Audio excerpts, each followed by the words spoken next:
बिहार के सक्षमता पास विशिष्ट शिक्षक, बीपीएससी शिक्षक, नियमित शिक्षक समेत उन सभी शिक्षकों से जुड़ी एक खबर हम लेकर आए हैं जो ट्रांसफ़र और पोस्टिंग को लेकर परेशान चल रहे हैं।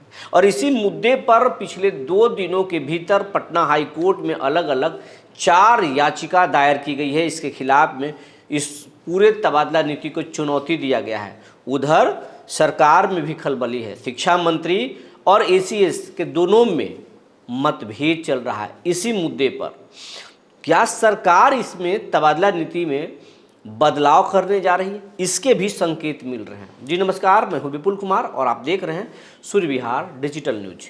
अब हम बिहार के तमाम शिक्षकों से जो सक्षमता पास हैं या बीपीएससी शिक्षक हो या किसी भी कोटि के शिक्षक, उन तमाम शिक्षकों से हम विनम्र अपील कर रहे हैं कि अब तक अगर आप हमारे चैनल को सब्सक्राइब नहीं किए हैं तो सब्सक्राइब कर लीजिए, बेल आइकन को दबा लीजिए, क्योंकि अगर हम आपके लिए लगातार आवाज़ उठा रहे हैं, आपकी बात सरकार तक पहुंचा रहे हैं, सरकार को नोटिस लेना पड़ रहा है इस खबर के बाद या आपकी आवाज़ पर, तो आपका भी दायित्व तो बनता है कि आप इस संस्थान को, इस चैनल को मदद करें। अब खबर विस्तार से। इस तबादला नीति के खिलाफ में हाई कोर्ट में अलग अलग 4 याचिकाएं दायर कर दी गई है और उस याचिका का असर ये हुआ है कि स्टे तो बाद में होगा, इस पर फैसले तो कोर्ट के बाद में आएंगे, लेकिन सरकार में उथल पुथल मच गया है।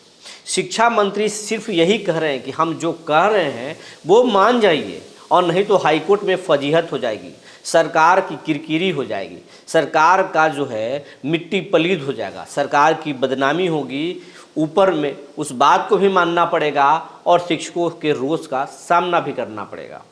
लेकिन एसीएस बोल नहीं रहे हैं, लेकिन वो कह रहे हैं कि अगर हम ऐसा नहीं करेंगे तो शिक्षकों की मनमानी जारी रहेगी। 10 अनुमंडल का ऑप्शन बिल्कुल सही है। जब तक घर नहीं शिक्षक छोड़ेंगे, जब तक जिला नहीं छोड़ेंगे, तब तक वो मन नहीं लगाएंगे काम में, सिर्फ नेतागिरी करेंगे, ये उनका मानना है। और एसीएस ने सीएम नीतीश कुमार को अच्छे से समझा दिया है, तो नीतीश कुमार एसीएस की बात मान चुके हैं और हामी भर चुके हैं। लेकिन सरकार के एमएलसी हों, सरकार के विधायक हों, मंत्री हों, सब इस फैसले के खिलाफ में हैं और खिलाफ में होने के कारण सरकार में इस दबाव बन रहा है। और बात जहाँ तक कही जा रही है कि सरकार अब इसमें बदलाव के लिए तैयार हो गई है। अब इसमें इसके लिए रास्ते खोजे जा रहे हैं कि कौन से ऐसे रास्ते निकाले जाएं जिसके बाद जो है तबादला नीति बच जाए, कोर्ट में उसकी फजीहत ना हो, शिक्षक भी नाराज़ ना हो। शिक्षकों को कैसे उनके ज़िले में या ज़िले के बाहर भी नज़दीक बीपीएससी शिक्षकों को कैसे हम राहत दें, उनके घरों के नज़दीक कैसे भेजें, इन तमाम चीज़ों पर अब सुझाया जा रहा है। हम कल भी आपको बताए थे कि 10 अनुमंडल छोड़ करके प्रखंड के ऑप्शन पर भी तलाशा जा रहा है, विचार किया जा रहा है। अगर अनुमंडल का ही अगर सरकार जीत पकड़ेगी तो शैक्षणिक अनुमंडल बनाने के बाद चल रही, ये तो हम आपको कल बता चुके हैं। लेकिन हम आपको बताने ये जा रहे हैं कि शिक्षक आखिर हाईकोर्ट में जो याचिका दायर किए हैं वो क्या, कौन कौन से ग्राउंड लिए हैं जिसके कारण सरकार में खलबली मची हुई है कि सरकार की फजीहत हो जाएगी। तो जो लॉयर ने, शिक्षकों के लॉयर ने जो पॉइंट लिया है उसमें ये कहा जा रहा है कि विशिष्ट शिक्षकों को नई नौकरी दी जा रही है, वो कोई उनका तबादला नहीं है, नई पोस्टिंग होने जा रही है। और ये विशिष्ट शिक्षक जिला कैडर के शिक्षक होंगे और इनको अगर गलती से जो जिला अलॉट हो जाएगा, जीवन भर वही नौकरी करना होगा। और ये 10 अनुमंडल के चक्कर में अगर वो 300 किलोमीटर दूर चले गए तो फिर 300 किलोमीटर दूर ही उनको जीवन भर नौकरी करना होगा। एक तो उनका वो 40 के पार चले गए हैं या मान लीजिए 35 के पार के हैं, कुछ शिक्षक 30 के होंगे, लेकिन अधिकांश का उम्र जो है वो 40 के करीब है। तो वो शिक्षक 40 के हैं, 20 साल 18 साल उनकी नौकरी बची है और अब उनको 300 किलोमीटर दूर, 200 किलोमीटर दूर, 350 किलोमीटर दूर भेजा जाएगा और वहीं पे उनको जीवन भर नौकरी करना होगा। ऐसे में उनको परिवार छोड़ के जाना होगा, ये परेशानी है। तो इस पॉइंट को भी वकील ने दर्शाया है। दूसरी तरफ ये कहा जा रहा है कि जब सक्षमता परीक्षा लेते समय जब 3 जिलों का ऑप्शन मांगा गया था, तो फिर ये 10 अनुमंडल कहाँ से आया? सरकार जब एक बार में एक नियमावली निकालती है, एक पत्र जारी करती है, तो फिर उसी सेम चीज़ के लिए अलग पत्र और नोटिफिकेशन कैसे जारी हो सकता है? यह इस पर चुनौती दिया गया है। फिर लिंग भेद पर चुनौती दिया गया है कि महिलाओं को जब 50% का आरक्षण है तो उन्हें लाभ क्यों और पुरुषों के साथ ऐसा भेदभाव क्यों, ये दिया गया है।